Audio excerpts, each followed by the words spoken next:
November 1963. 3 shots were fired at President Kennedy's motorcade in downtown Dallas.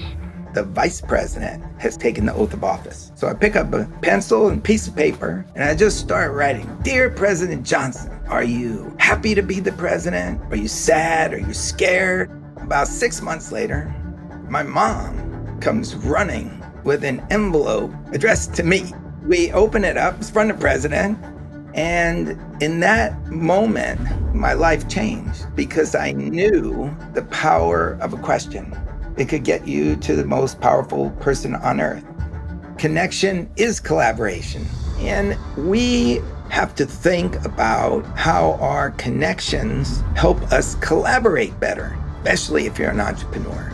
It comes down to asking the right question, listening, connecting the dots, telling the story, and then the little nudge.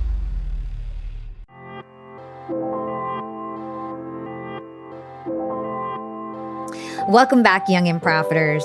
Now, we live in a highly connected world, but it feels like we're less connected than ever, and it's only going to get worse with AI. So today, I brought on guest Cal Fussman, who is an expert interviewer. He is fascinated with AI. He's totally embraced AI and has been learning all about it on his podcast. He's a writer, he's a speaker, he's the host of the Big Questions podcast. Now, Cal is an expert interviewer. He's one of my friends. And when I listen to his podcast, I'm just like mind blown at how good he is as a host. And he's got decades of experience because he was a journalist for a long time. And his job writing for magazines was to interview people like Muhammad Ali and Jeff Bezos and Richard Branson and try to get their secrets out of them. And he actually honed these skills traveling around the world for 10 years in his 20s, where we'd have to convince people on a bus to allow him to sleep at their house because he had nowhere to sleep. And he was basically just backpacking all over Europe and South America. And he learned really good relationship and interview skills by this experience. So he goes through this story in part 1 of our 2-part series with Cal Fussman. He talks to us about how to ask meaningful questions, how to get people comfortable, how to listen better, how to storytell, all of things we need as entrepreneurs, because networking and building relationships is everything when it comes to entrepreneurship. So we're going to go deep on that in part 1. In part 2, we talk a lot about AI. Cal is completely a fan of AI. He's obsessed with it. He talks about it on his podcast all the time. He's going to teach us what we need to know about it, give us some advice in terms of how we should utilize AI as entrepreneurs. Let's just get straight to it. Here's part 1 of my 2-part conversation with Cal Fussman. Cal, welcome to Young and Profiting Podcast. I cannot think of a better place to be right now, Hala. Me either. I'm excited for this conversation. We're going to have a good one. So I had the opportunity to go on your Big Questions podcast a couple months back, and then we became friends. We've talked, since then. You're a great guy. And I have to say, I had such a great experience on your podcast because you were just such a good interviewer. You asked me questions that nobody asked before. And you were actually really honing in on a special skill that I have, which is reading ads. And you were really impressed with the way that I read ads. And so I'm going to flip it back to you because I'm really impressed with the way that you interview people in general, right? You're just such a great host. You ask great questions. You're a great listener. And you really have obviously honed a real talent for being somebody who interviews others. So let's start here. Tell us about how you honed your skills as an interviewer and walk us through your career journey in general. Okay, do you want a lot of stories that go back to when I was 7 years old, or do you want? Yes, walk us through because I want to give people a good solid background of who you are, the experiences that you've had, and how you ended up becoming the interview of this top podcast, Big Questions, the host of this top podcast, Big Questions.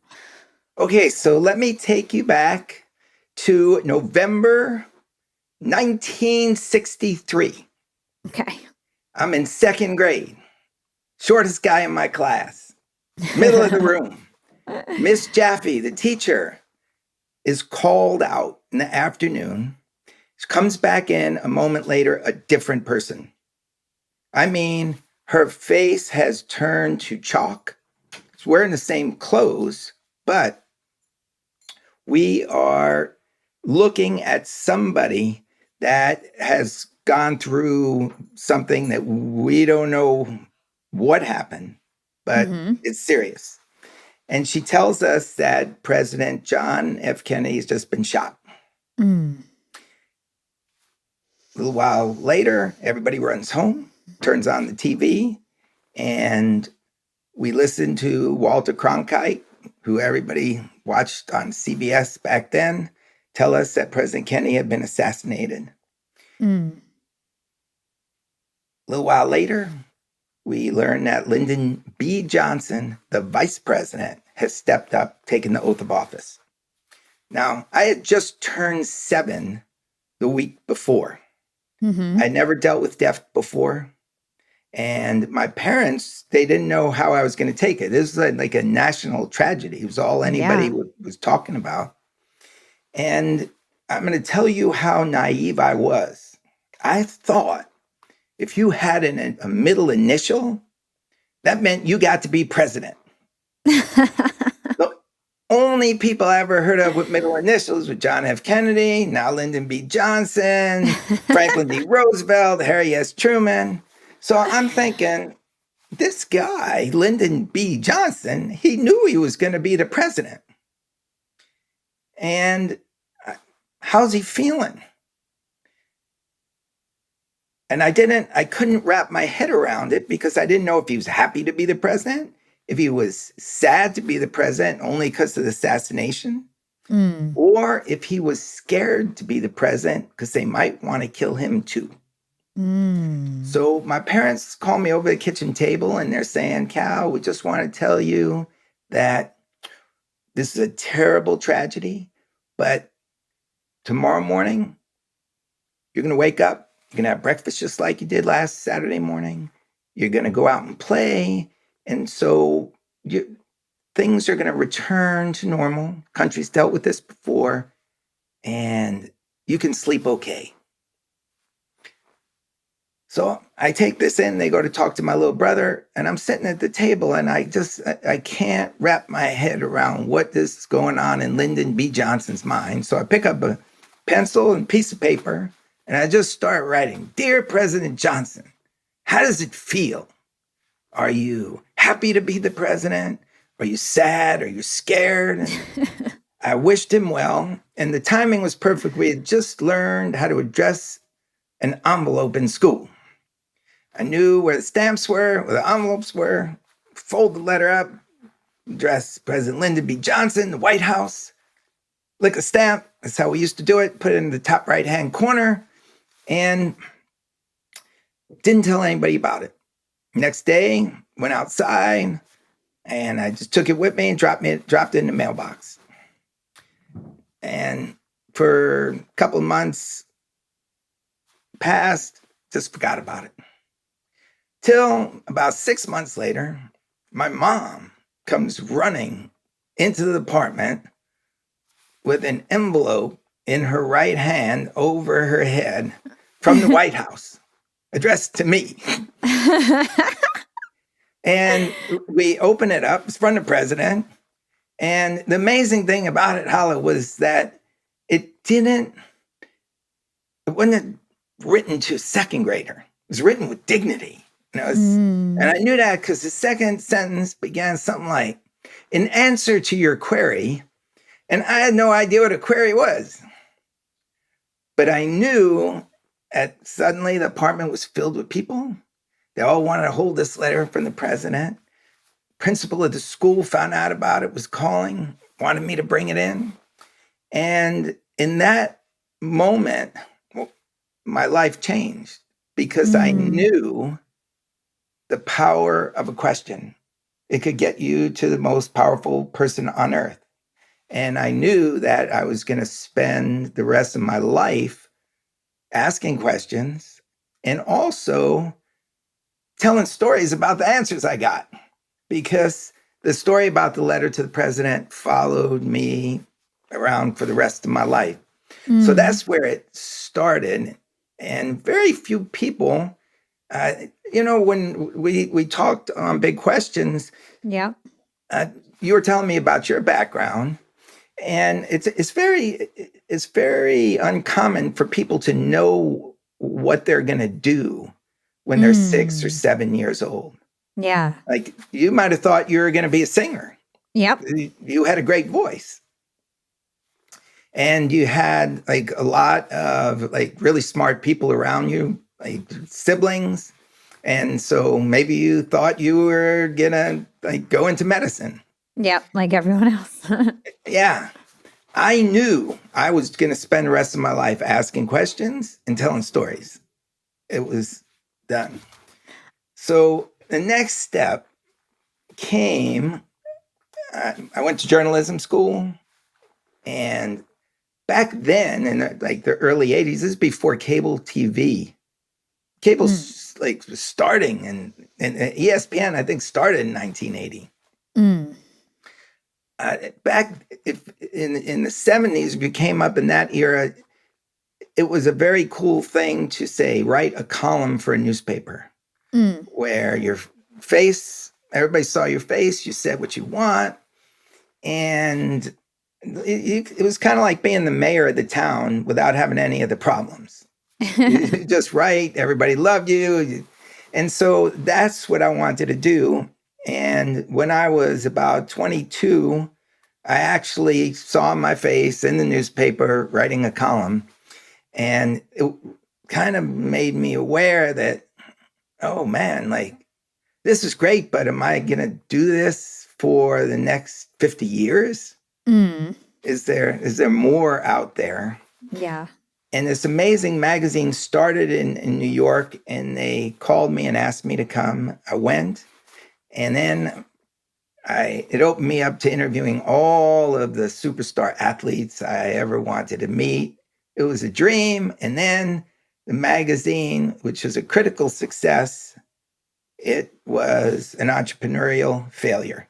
It just, finances didn't work out. And all of a sudden, I'm now like 23 years old, and I have no idea what to do. Now, you went through a lot of changes on your way up.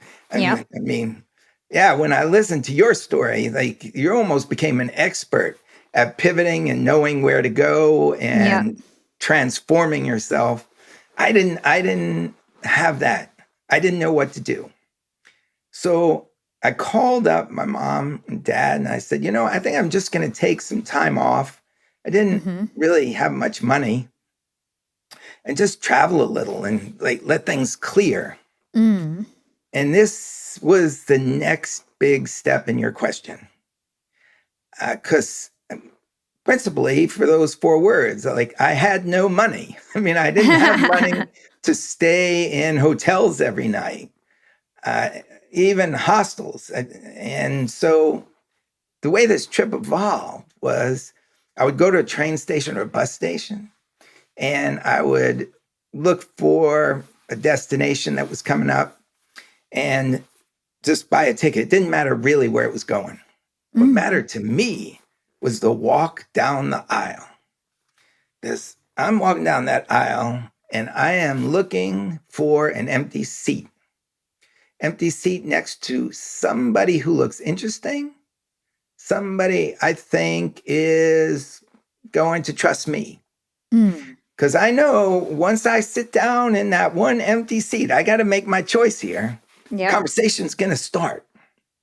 By the end of that conversation, by the end of that trip, I need them to invite me home. Oh my gosh. Because otherwise, I got no roof over my head. And let me tell you how seriously I took this. Okay. I'm walking down that aisle, and I see a beautiful woman. No rings on her fingers. She could be smiling at me. She could be a supermodel. I just walked right on by. Because let's face it, man, she wasn't going to be taking me home. But that grandma in the back, that 83-year-old toothless grandma eating crackers out of her purse, she could be a winner. So I go to the back of the train and hungry. I sit down next to grandma, She doesn't speak any English. I speak very little Hungarian. Hello, how are you? Mm-hmm. And I turn to her as the train starts rolling and say, what makes a great goulash? She has no idea. Now it's a game of charades. We're just trying to make ourselves understood.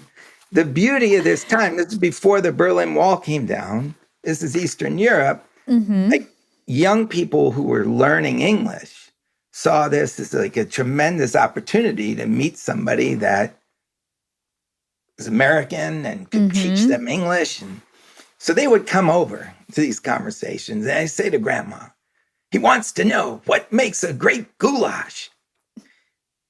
And this Grandma looks at them and says, I've been riding this train for many, many years. I've seen some of you. And her chest is kind of swelling with pride because she wants to tell me all about her goulash. But she says to them, never once has any of you come over to me and asked about my goulash. And this young man from thousands of kilometers away comes to Hungary because he wants to know about my goulash. Well, you tell him he's coming home with me and we're going to prepare him goulash tomorrow night. And so the trade ride ends. Grandma takes me home. And the next night I'm sitting at the head of the table and she is on a roll. She's called her friends, her relatives. The whole room is packed with people. As Grandma puts down the goulash right in front of me, I lift it up. And as soon as it hits my lips, my eyes close with rapture and my cheeks rise. And the crowd goes crazy. He loves Grandma's goulash. And a 5-day party starts. Everybody wants to meet me. At which time somebody comes over and says, have you by any chance ever tasted homemade apricot brandy? I said, no. Because my father, he makes the best homemade apricot brandy you will ever taste. You gotta come to the house to taste this brandy. Okay.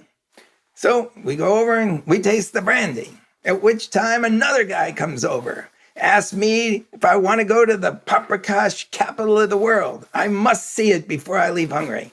And that is how I started to get passed around the world. Oh my gosh. Families took me in and then they called relatives and said, well, we got this American guy. And they put me on a bus. I would go to the other town. People would be waiting for me. And it became very addictive. And it lasted for 10 years. Wow, 10 years. You were traveling all around the world? Yes. Went through Europe, South America, some parts of Africa. And I saved Asia for late in life. I don't know why. I just figured it seemed like the thing to do.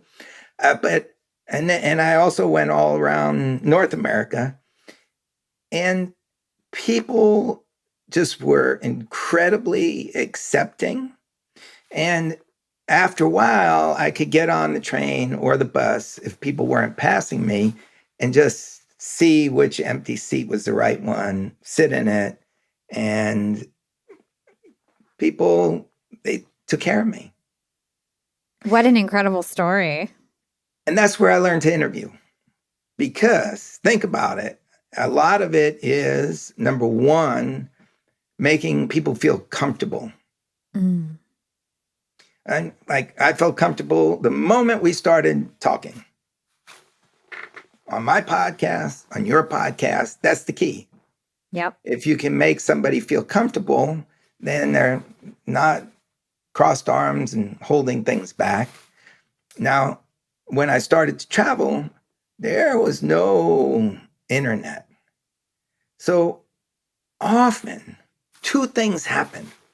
Number one, people would tell me secrets or try to tell me. If they may not have spoken very good English. Yeah. But they could tell me things that they wouldn't tell their neighbors or even family members.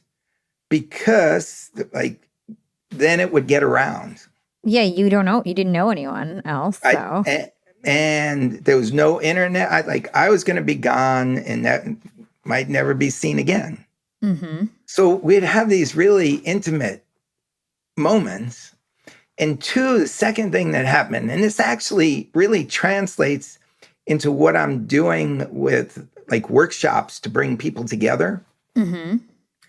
Because I would go into a town and everybody would come in the room and people would start talking about the place, what they loved about it, in ways that you would often see the other people who knew them look at them thinking, I never knew that about you. And so I was actually bringing together these people who were seeing each other every day over things that they might not have realized about each other just because I was being curious. Mm. They had accepted each other, and I was just filled with questions.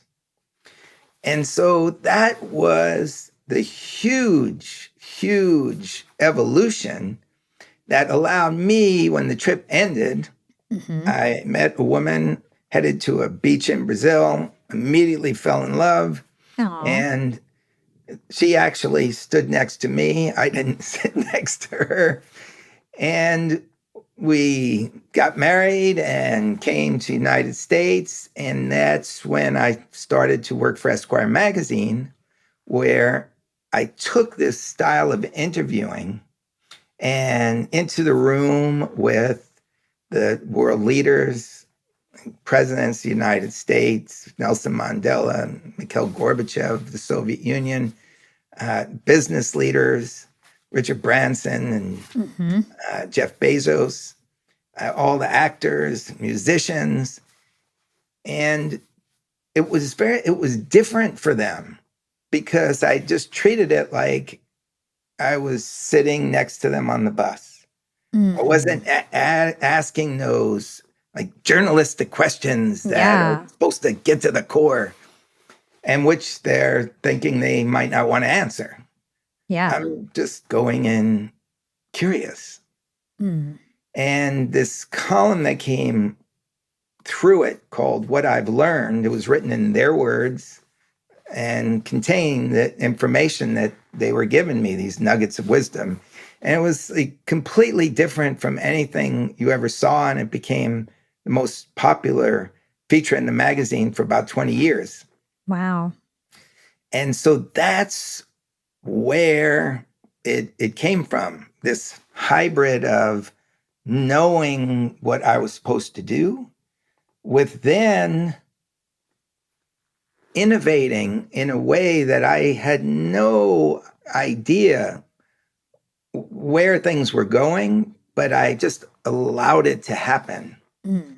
And so there was preparation and understanding, but there was also a preparation to improvise, Mm-hmm. which may seem like a paradox, but I can tell you a lot of stories about being caught in the moment where I was told an interview that I thought was going to be an hour and a half had been cut down to 10 minutes with Mikhail Gorbachev, meaning the story was never going to be written.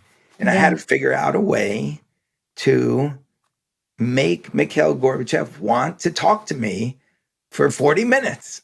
And I did. I did by asking him a single question. What was that? The question was, what was, like, when I walked into the room, I knew I had to do something drastic. And when they told me I had only 10 minutes, I knew that, all right, it's 10 minutes, but it's going to be 2 minutes of us shaking hands, sitting down, exchanging pleasantries. Plus, my questions would have to be translated into Russian and his back into English. And so, like, the interview was down to like 4 minutes before. And I immediately looked at him, and you could just tell he was in town to speak about abolishing nuclear weapons. Mm-hmm. I could immediately tell he was expecting my first question to be about nuclear weapons, world events, what it's like to be negotiating with President Ronald Reagan. And I immediately just looked in his eyes and said, "What's the best lesson your father ever taught you?"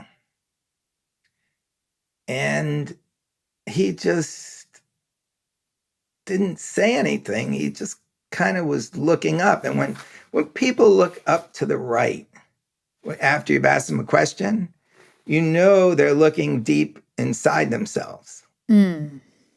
It happens every time. And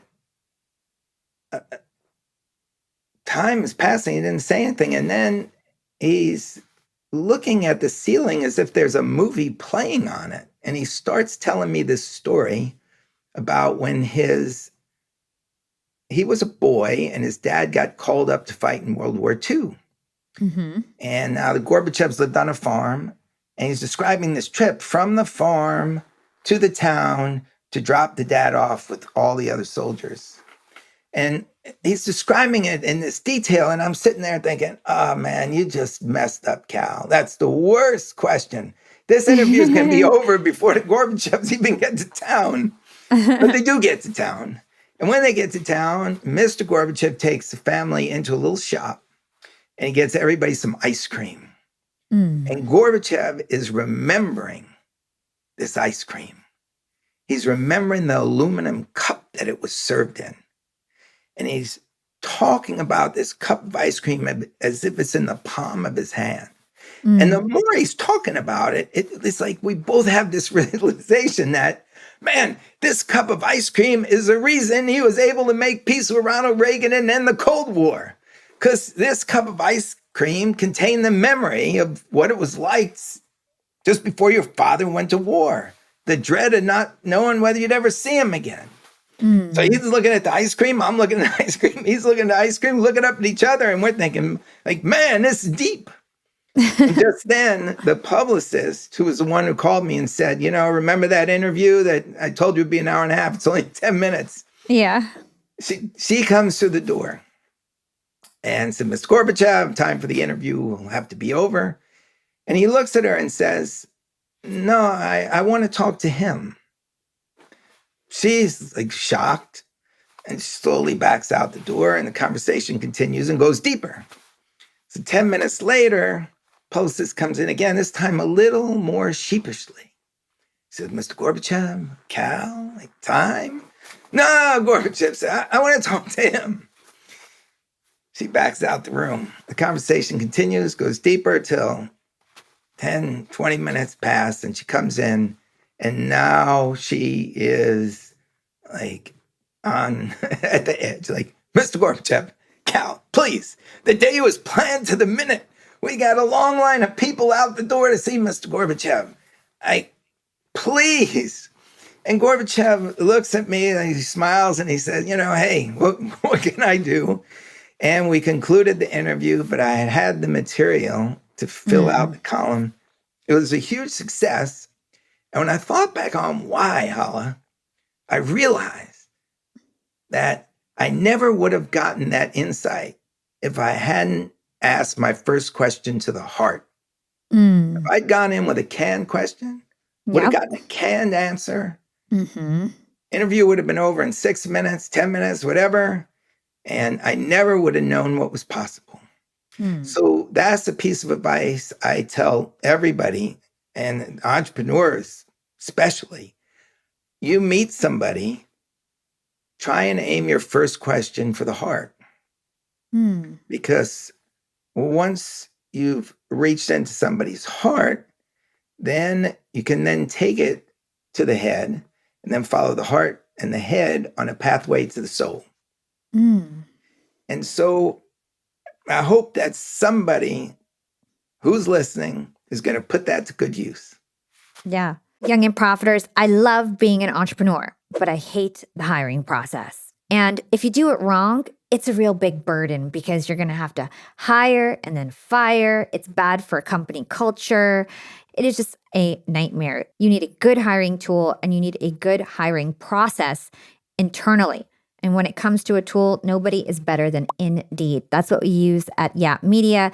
Indeed is your all-in-one solution for hiring. Indeed is where all the top A players are looking for a job. It's the most popular hiring platform. It's the most user-friendly. It's way better than having to sift through a million resumes and waste your time. And I love that Indeed's matching engine actually gets better as you use it. It starts to learn your own preferences and what you're looking for. So if you want to give Indeed a try and find your next A player, if you want to stop pouring money down the drain by DIYing your hiring, then start using Indeed. You can get a $75 sponsored job credit at Indeed.com/profiting. Support the show by letting them know that you found them on Young and Profiting Podcast. Again, you can go to Indeed.com/profiting for a $75 sponsored job credit. Need to hire? You need Indeed.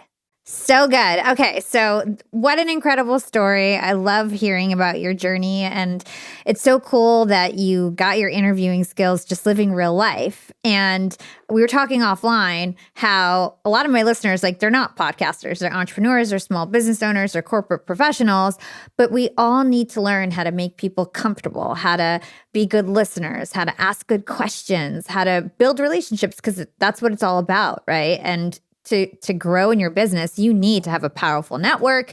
You need to be good at making relationships, having people trust you, be comfortable with you, and so on.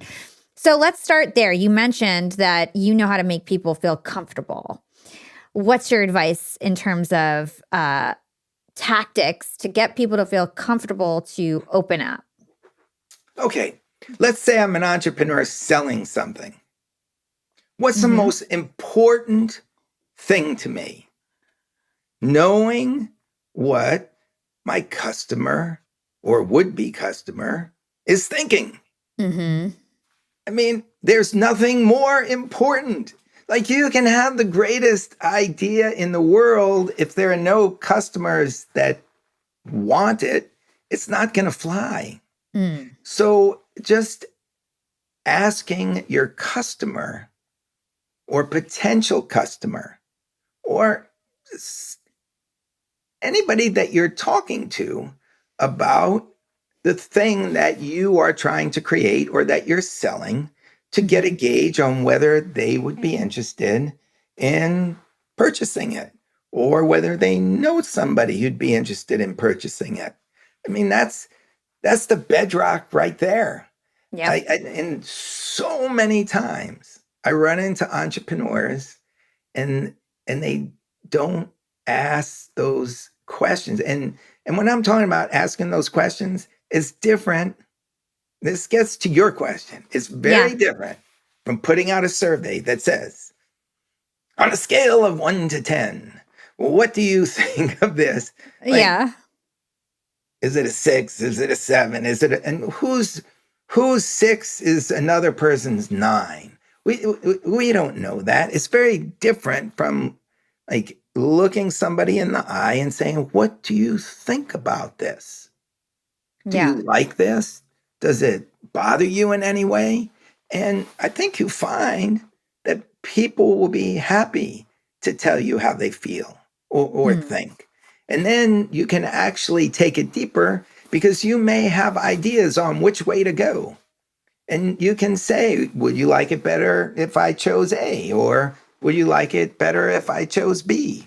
And maybe they might have an idea. Man, there's a t-shirts, Life is Good. It's got this, like, smiling face that became famous. The whole brand was done around it. Yep. And it only came about because there was, like, a party at the owner's home. They had been trying to sell t-shirts for like 6 years on college campuses. I mean, getting soaked in the rain, getting thrown off campuses, not having a license, just barely making it. It was their dream. And all of a sudden they had one party and somebody put this image of a smiling face on the wall. And as soon as they saw it, they said, like, there it is. That's the centerpiece of our brand. And these things happen just because you're asking people to either look at something and respond to it, Yep. or maybe they have an idea that's going to change your life because you were in one place, but their idea will take you to another. Mm-hmm.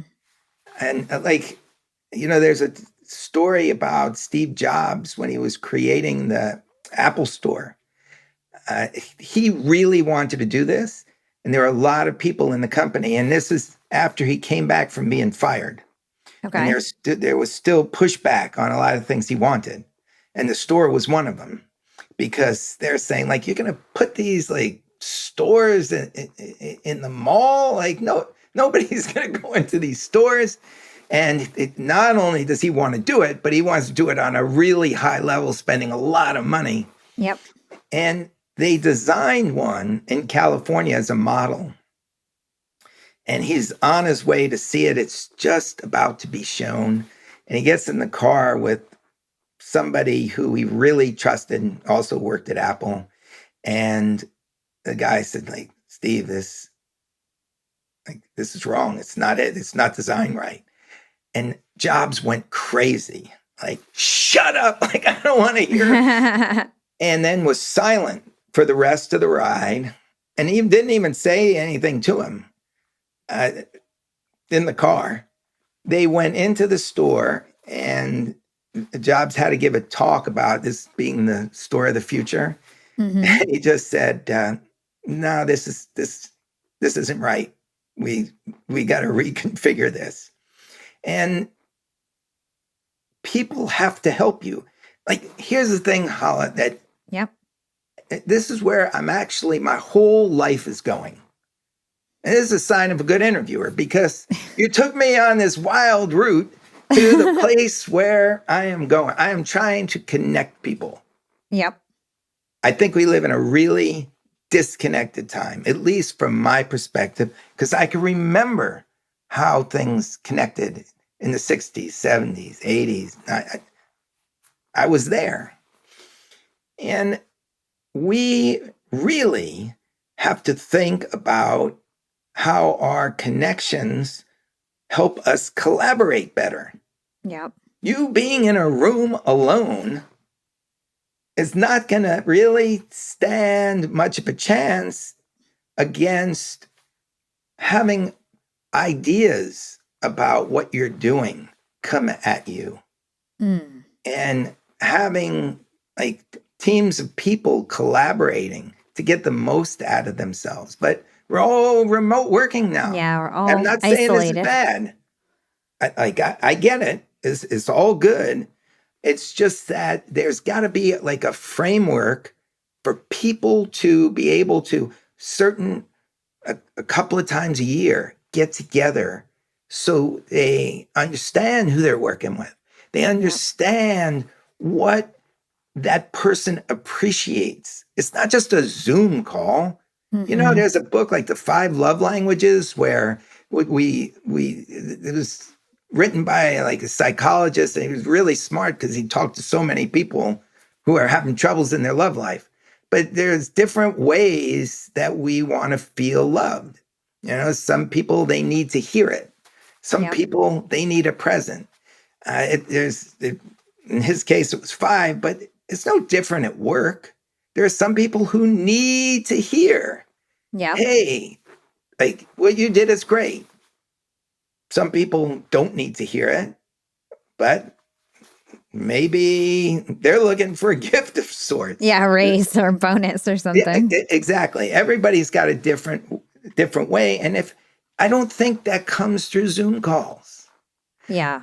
I don't think serendipity comes when you don't know what's going to happen next. Mm-hmm. It doesn't, like on a Zoom call, you kind of know this is what the Zoom call is about. And so it's kind of boxed in. Yeah. So I think it's so important to look for ways, especially if you're an entrepreneur, to connect with people like face to face and ask them questions. People want to be listened to. Yeah. Yeah. That's why I wanted to have this conversation, because I feel like you have so much to offer to get people to open up, to get real bonds with people, because I feel like asking good questions, relevant questions that elicit meaningful responses, actually listening is like the basis of all relationships, right? Like that's what a relationship is. It's asking good questions and listening and having an authentic conversation, right? This really it overlaps with business. I'm going to give a talk next week, and I was just thinking about this topic because, okay, I started out asking questions, writing. Now I talk Yep. and talk for companies about this. And something occurred to me when I thought back on a story I wrote at the end of last century about learning to be a sommelier. And that is the idea of you go into an upscale restaurant and there's somebody who comes over and is going to match the wine for the moment. Mm-hmm. And I trained under the best sommelier in America, a woman named Andrea Immer. And do you follow the WNBA women's basketball now? I don't. Oh, you got to watch Caitlin Clark. Okay. And Angel Reese, but Caitlin Clark is somebody who's going to be one of the biggest people in America. See, this is why I love it, Hala. Young and profiting. And I feel like I'm young and profiting, telling you about these young people who are profiting. Okay. I mean, this woman, she just graduated from college last year. She's now, it went from games in the WNBA where they might get 3,000 people. Now they're going to bigger arenas and selling out. People are paying $400 tickets to see her. Caitlin Clark, and she shoots from nearly half court, and the ball goes in a lot of times. Wow. And she passes it in a way you can't imagine it. Well, this woman that I'm talking about, this sommelier, Andrea Immer, the best way I could describe her was she was like Caitlin Clark. She walked out on the floor and she did something that is incredibly entrepreneurial and incredibly businesslike, even though you didn't know it because you thought she was just enhancing the experience, that you're going to get the best bottle of wine at a price that you could afford. And I thought about it and I realized that sales is leadership and leadership is sales. So follow me on this. Follow me. She's going around and she's starting a conversation with the people at the table. What is she doing? This is exactly what you were saying, Hala. She's asking questions. What are you having to eat? What kind of wines do you like? What taste do you like? Because she's got to pick the best wines for them. But also she's got to be very cognizant of the price. Somebody's at that table is paying, and she doesn't want anybody to feel uncomfortable by bringing up, well, this is going to cost you $80. Then you want the $80 bottle, or you want the $20 bottle? Are you? And look, back then, it always made me feel a little uncomfortable when that sommelier or the waiter came over, because I didn't know anything about wine until I went and learned about it. And you could easily get ripped off because, the waiter could tell you anything, and then they could sell you a bottle that they weren't moving. And they just wanted to get out of the restaurant. Yeah. Put a high price to it. And you didn't know the difference. Yeah, you wouldn't know. I watched her ask these questions, listen, and connect the dots. Because she knew, she had a wine list that had 1,500 wines in it. She knew these wines. She had stories about the wines. and she could describe the wines to people. And then she would figure out who was picking up the tab. And she'd kind of like go by, but they'd have the menu with a wine list in front, and she'd, without anybody else saying, point to, do you like this one? And then, but she's pointing not to the wine, to the price. Are you thinking of like the 20, the 35, or the 50? And without anybody else at the table knowing. Anybody else at the table is watching her work. They're thinking, we're getting the best experience. And what is she doing? She's selling, but she's also leading the table to the best choice for them. And then when they make a decision and they love it, it's like watching Caitlin Clark throw up a three-pointer. Like, the people are so happy. And what happens afterward? The people leave, but they want to come back. They want to buy again. Not only that, they want to tell their friends.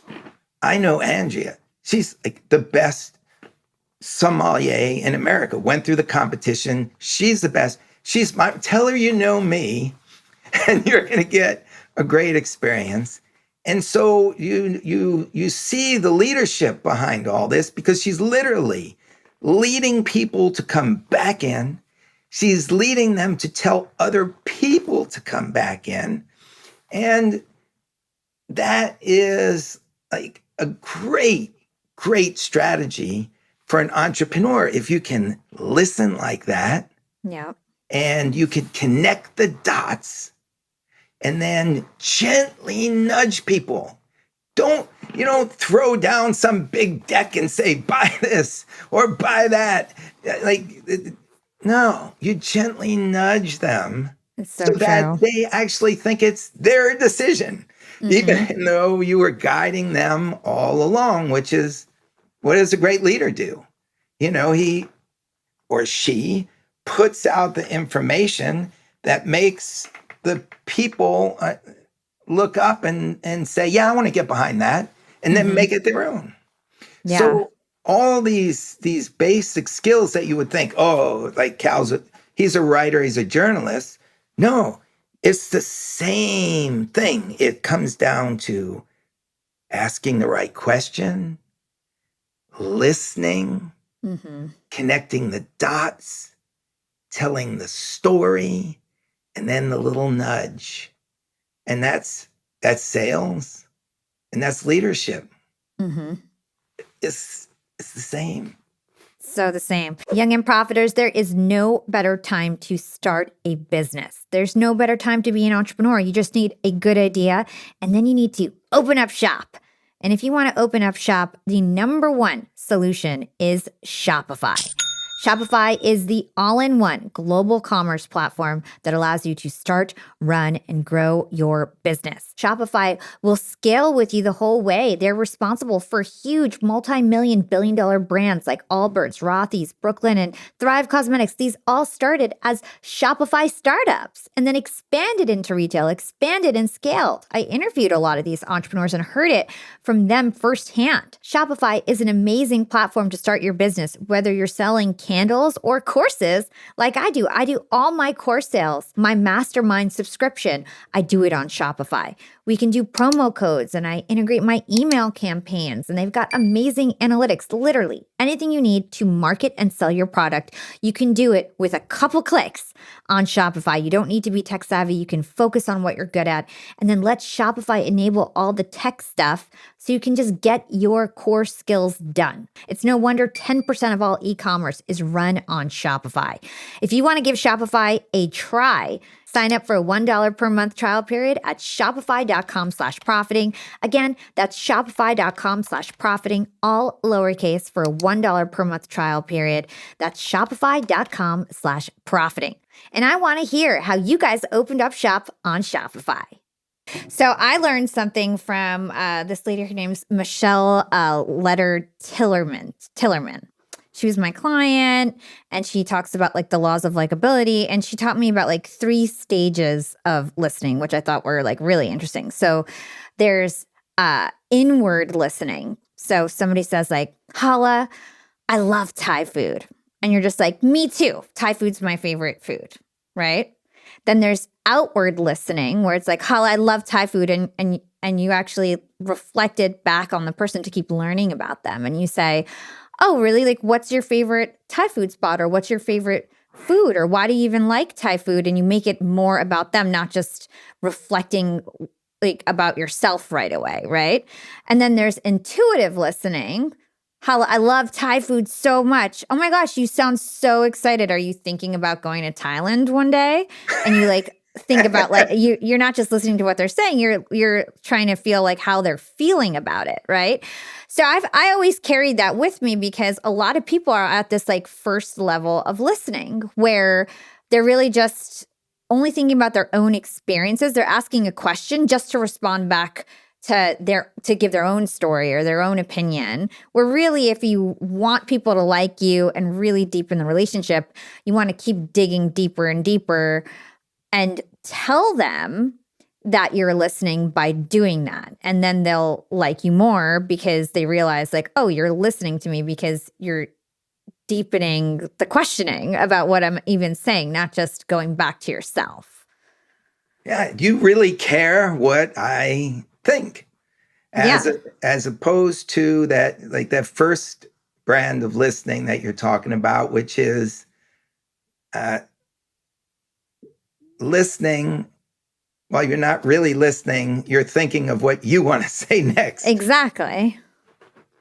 Yeah, exactly. So these things are incredibly important, whether you are hosting a podcast, writing a story as a journalist, telling a story, being an entrepreneur, working in a company. It's like the bedrock of connection. And if you think of it this way, if you can't connect as best you can, how can you collaborate as best you can? Mm-hmm. It just doesn't make sense. It's connection is collaboration. Yeah. So you were giving a million stories. Like you must have told like 100 stories on this podcast. So I have to ask you, what is your formula for telling a good story? Like, do you think of it? It's probably coming so naturally to you now. But if you had to teach somebody else how to do this and be engaging, what would you say? Okay. This is basically the hero's journey. Everybody can do this. Everybody's an expert at it. Why? Because they've seen this a million times on movies. And in fact, what I'm going to do is I'm going to give you 6 steps. And then I'm going to come back to you and ask, okay, Hala, give me like your favorite movie and take the main character and guide them through these 6 steps. And you'll see it works because this is the formula that's like employed by Hollywood. Now, if it's an independent movie that goes all over the place, a little different. But if it's like a big selling Hollywood movie, it follows along these lines. So Okay. 1, you need a vulnerable character. There is no story without a vulnerable character. Done. Nobody cares otherwise. We need to see some kind of vulnerability. And not only that, but step number 2 is we need to see intention of that vulnerable character to get past their vulnerability to wherever they want to go. And this, and okay.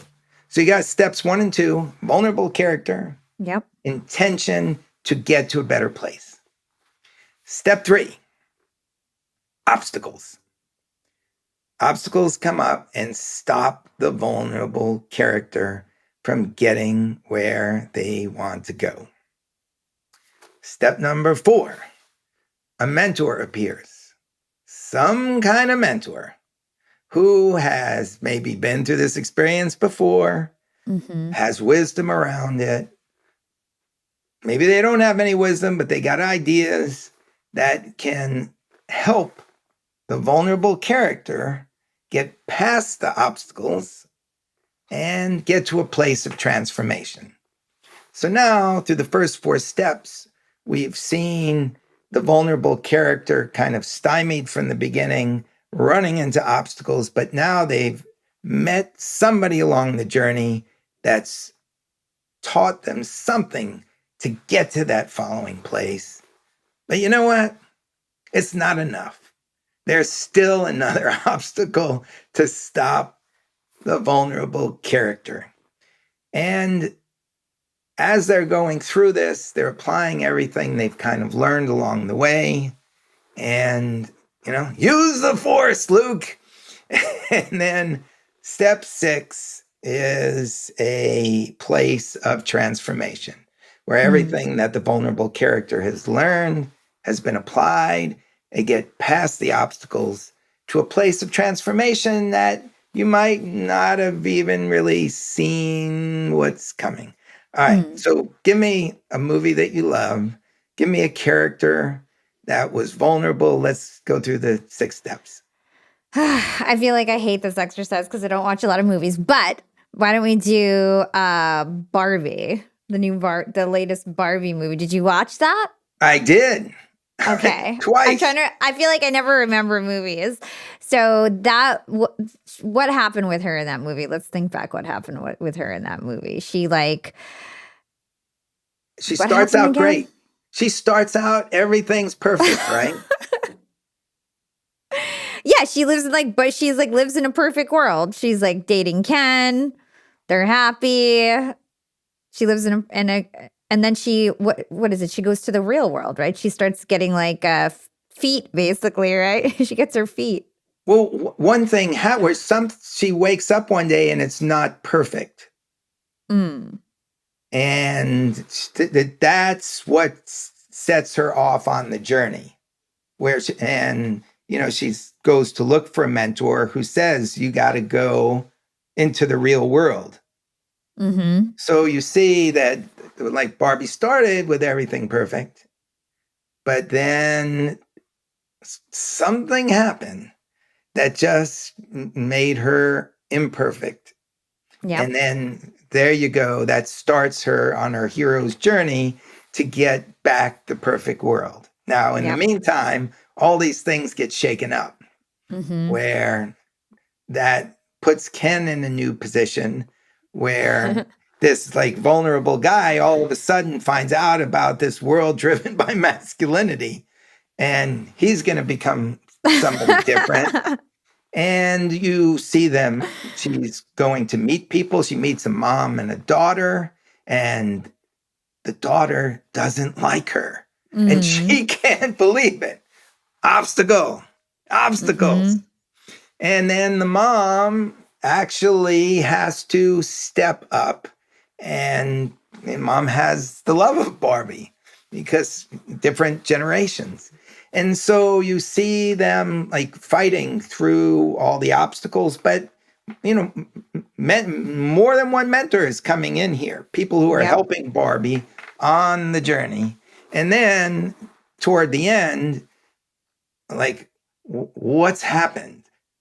Barbie's world has been flipped upside down, and now you've got women who are strong and assertive and ready to run the Supreme Court are now putting their heads on the shoulders of men who are playing crappy guitar and just being in love. And everything has got to be flipped over for Barbie to have her world back. And so that journey it follows this whole pattern of finding mentors. In that case, many obstacles keep coming up, and Barbie's in shock to find out that a young girl can actually not like her, and that the way her world is no longer the way. And then meet the person who created this world. And in the end, the world is, through her efforts, turned back right side up, and the hero's journey is complete. So using those 6 steps, Anybody can tell a story, but here's what we're talking about entrepreneurs. Yes. It's a little different when you tell a business story. Mm. Why? Because in the business story, you cannot be the hero. The hero is a vulnerable person. In this case, when you're telling your business story, the hero is your client. Yeah, the customer is the hero. The customer has an issue that needs to be resolved, and your product is the solution. So what happens is the customer is vulnerable. The customer wants better. They have an intention to improve, but the customer can't get the right product. The mentor comes in. It's your company. You are now the mentor. Your business is the mentor, and your business is showing the client how they can get what they want. They don't have to be vulnerable anymore. You will take them past the obstacles to a point of transformation and make them happy. And that is the business way of going through those 6 steps.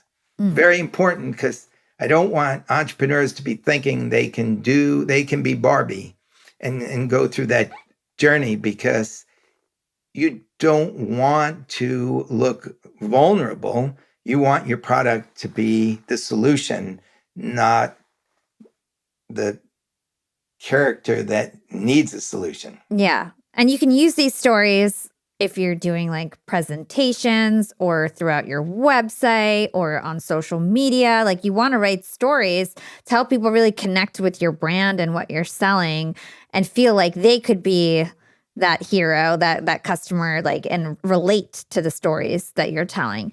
So something else that I want to talk to you about before you go, because we're running out of time, but now, do you have time to talk? You know what? I knew this podcast was going to go on for a little while. So as long, I don't have a hard stop either. So your schedule is a lot more complicated than mine, because you wear many, many, many hats. I do. But I have time. I have time. So I want to ask you a couple. I want to ask you like a handful more questions. Okay. So you know that I'm an entrepreneur. I run a business, 60 employees, and I'm hiring all the time. And one of the skills that I find that a lot of people do not have is writing, right? So I find that still in my business, I'm writing so many of the communications. Like, I'm writing the emails. I'm not writing social posts. I have an awesome social team that's writing for clients and stuff. But when it comes to like writing programs or FAQs or like just anything that I need either internally or like very important external stuff, I feel like I'm still the best writer. And I feel like it's so hard to train people to just write clearly and like just effectively. So I just want your guidance. Like, you're a professional writer. How can people level up their writing skills? Because people just don't have good writing skills. That's a very good question. I can't believe you're asking my advice on business. No, I'm not. I'm asking your advice on writing. Okay. How can we become better writers? Right. Like, I've got my own advice too, but like, just curious from you, like, you're a professional writer. What are your tips? Like, especially for me with business, it's like being clear. Right? I feel like people have a problem with like being clear with their communications so that people understand what you're talking about, you know? Okay. So I have two ways of thinking about this. Okay. And I love the question because it made me think deeper. Okay. And number one, you could probably solve the problem by searching for somebody in a position that's extremely clear. And like, when you put out your job posting, letting them know this is a position for somebody who thinks clearly, communicates clearly, Mm-hmm. writes clearly, Yeah. speaks clearly. This is my number one requirement from my executive assistant. Like, literally have a job post out, and it's just like, you need to be able to think clearly, write clearly, like, exactly. And if you can't, then please don't apply for this job, because we this is something that we are not going to take the time to train somebody to do. We want somebody who wakes up in the morning, and when they look in the mirror, they see clarity.